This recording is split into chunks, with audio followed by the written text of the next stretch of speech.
You know what time it is? It's that end-of-year moment, and we are diving into one of the best parts, the movie lists. Ah, yeah, looking back, it's always fun to see what the critics really thought stood out over the last 12 months. Exactly. Which films really stuck with them. And for this deep dive, we've got some great source material. We're looking at the top 10 films of 2024 lists from 3 different reviewers over at Moviescramble. Oh, nice. Who have we got? We've got Thomas Simpson's list, Mary Munoz's top 10, and John McArthur's picks as well. And they all came out right at the end of December 2024, so proper year-end reflections. Okay, 3 distinct takes. So what's the plan? What are we going to do with these? Well, our mission, really, is to unpack these lists for you. We'll look at the films that popped up on more than one list. The consensus picks, yeah. Yeah, and also dig into the unique ones, the films only one reviewer championed. And importantly, pull out why they like them, the little details, the insights they shared about why these films mattered in 2024. Gotcha. So it's a way to get a handle on the year's cinema through their eyes. Precisely. So if you feel like you missed some key films, or you're just hunting for solid recommendations, or maybe you just want that quick, informed overview of what critics were buzzing about, this deep dive is definitely for you.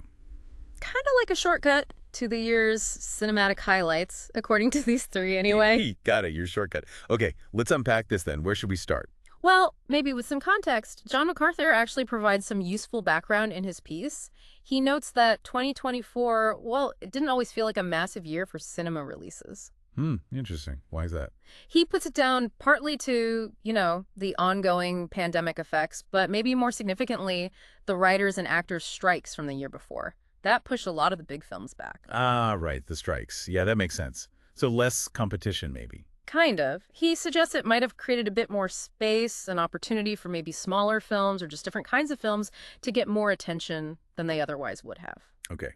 And he also mentioned something about audience habits, like people waiting for streaming more. Yeah, being maybe more selective about going to the cinema. So that whole context, it could definitely shape the kinds of films that end up on these year-end lists, right? Yeah, absolutely. Less reliance on just the huge blockbusters, perhaps. Right. More variety. Exactly. And looking across all 3 lists, there's one film that just screams that idea because it's on every single one. Ooh, okay. Which one?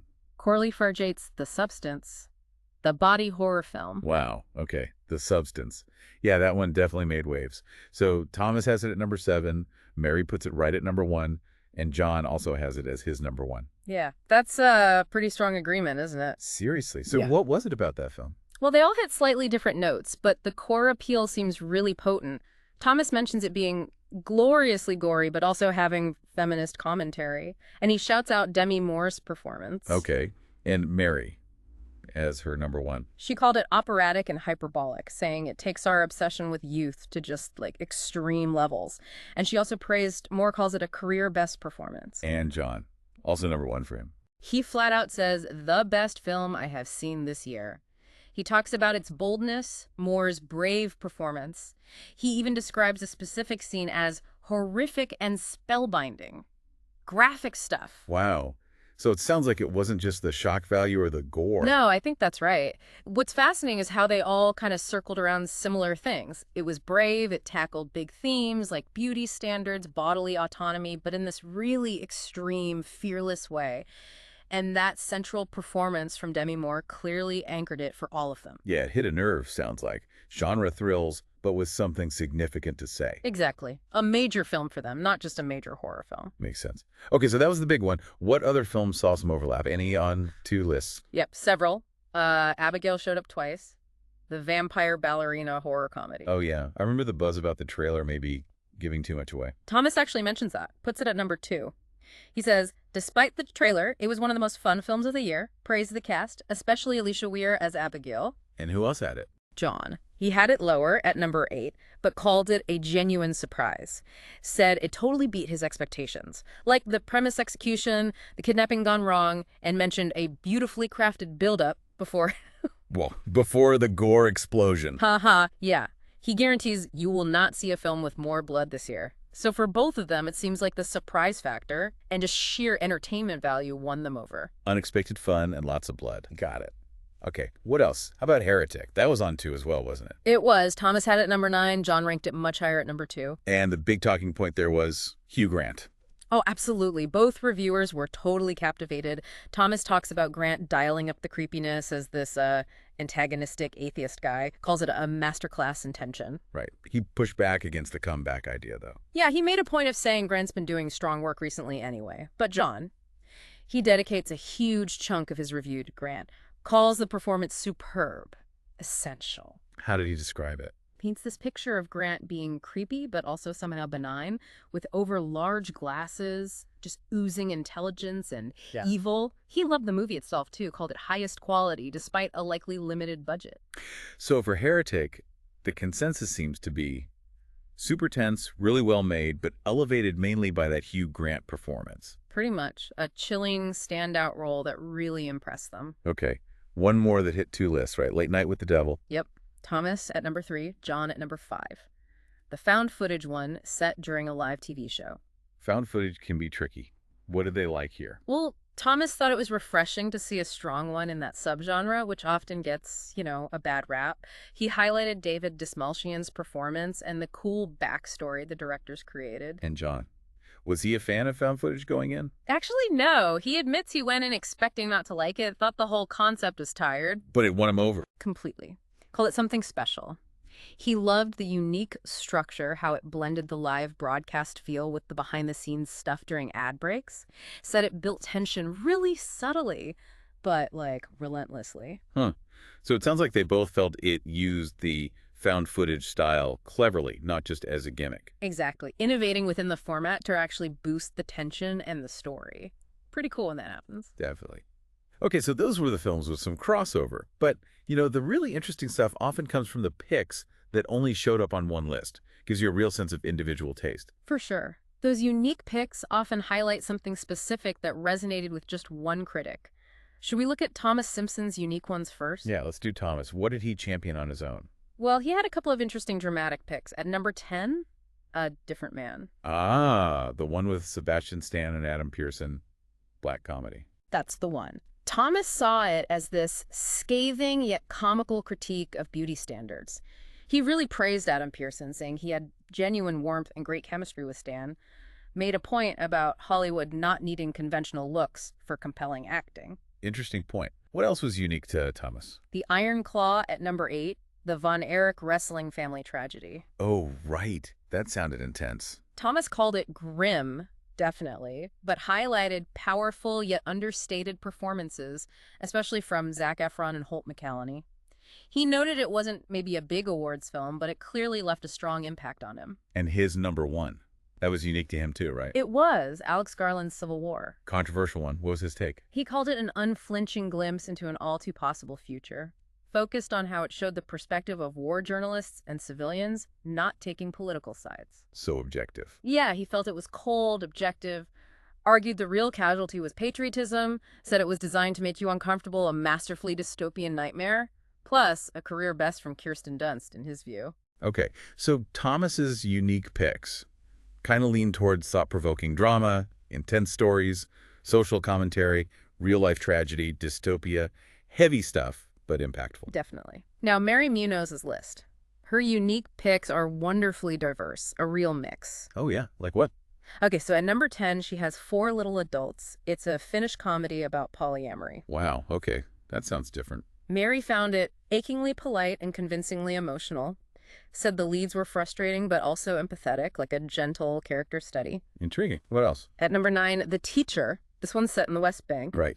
Timely. Mary described it as a devastating watch, focused on a character feeling this horrible, cloying feeling of powerlessness because of outside forces. Sounds like it packed a real emotional punch. Definitely sounds heavier. Did she have any unique horror picks? Yes. Interestingly, she included The First Omen at number 6. The prequel. Yeah. She singled it out for its commentary on women and their bodily autonomy and its strikingly haunting visuals, said you didn't need to know the original series, called it a brilliant example of what horror did well in 2024. Seems she values horror with strong thematic depth. That's cool. Anything else unexpected? Totally. A documentary. The Home Game at number 4. A doc. About what? It's an Icelandic underdog sports story. A football team.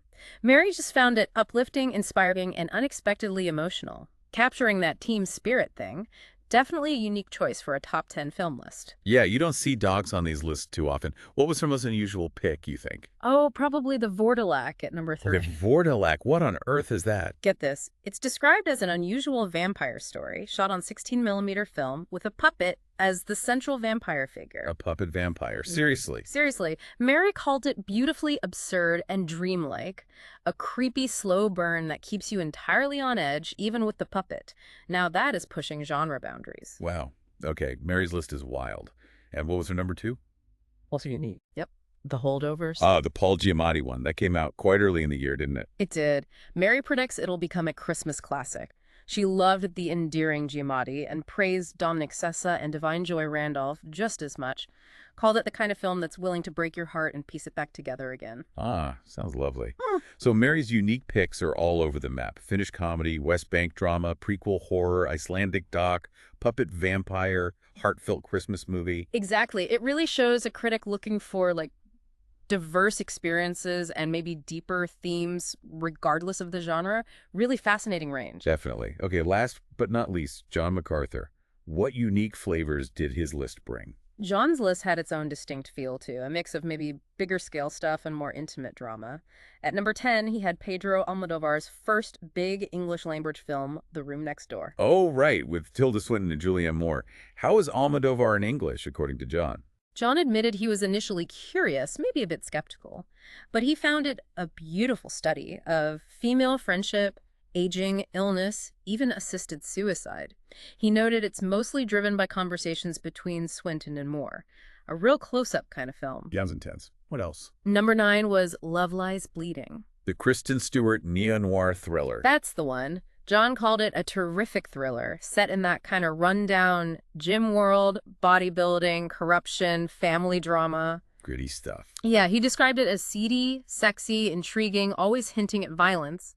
And he made a funny note about Ed Harris having spectacular hair in it. Huh, okay.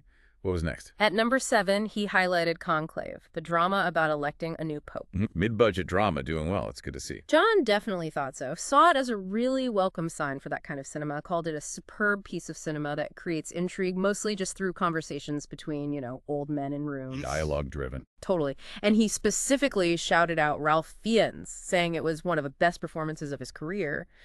John seems to appreciate that well-crafted adult drama. Seems like it. Did he have any bigger genre stuff that was unique to him? Yep. At number 6, Alien. Romulus. Ah, the return to the alien universe. Did he think it worked? He did. He felt it really revitalized the franchise by cleverly setting it between the first 2 classic films. Praised the world building, the team dynamics, inventive set pieces, strong performances. He felt it was way more than just a standard sequel and actually left him wanting more. High praise for a franchise entry these days. And his number 3, also unique. Yes. Dune Part 2. Okay, the big one. For John, this was one of those rare times where splitting a book into 2 films actually felt completely justified because the story is just so complex. Yeah, it's dense. He liked that it didn't do a big recap at the start, saw it as a sign of Villeneuve's confidence and control. He basically called it a total success, blending the huge landscapes, the political maneuvering, the love story, the epic fights. Said it delivered on massive expectations with a great cast. So John's list. It appreciates those intimate, talky dramas like Room Next Door and Conclave, but also big, well-executing genre films like Alien and Dune. Kind of reflects that balance you mentioned about the year, maybe. Well, I think so, yeah. An appreciation for both ends of the spectrum when they're done well. So looking across all 3 lists now, wow. It's clear that 2024, despite maybe fewer blockbusters because of the strikes and stuff, it still offered a really diverse bunch of films, didn't it? It really did. You had that bold horror, like The Substance, that just cut across all 3 critics. Right. Everyone agreed on that one. But then you also had intimate character pieces, tense thrillers, total genre surprises like Abigail or Vordelak, documentaries, and even big sci-fi spectacles that still really impressed. This deep dive, it's really given, hopefully, you listening, a curated look at some definite highlights, according to these reviewers anyway. Shows where they agreed, but also where their individual tastes really shone through. It's a great starting point if you're thinking, okay, what did I miss last year? Exactly. So think about the films we've just run through, that intense body horror, the fun vampire flick, Hugh Grant being super creepy, the Stark Civil War, Mary's puppet vampire movie, or The Holdovers maybe being a new Christmas classic. Which ones sound most interesting to you based on what these critics highlighted? And, if we connect this to the bigger picture, Yeah. it's fascinating to consider the trends these lists might suggest. What's really striking is the strength of horror, right? It showed up prominently on all three lists. Yeah, it's true. Horror had a good year, critically speaking. And there's that whole discussion John brought up about cinema versus streaming, the strike impact maybe opening doors. It kind of raises a bigger question, doesn't it? Well, what does this kind of varied landscape where really bold, maybe even extreme genre films like The Substance got top marks alongside thoughtful dramas and big spectacles. What does that suggest about where filmmaking is heading? And maybe how we, the audience, are going watch and experience movies in the future?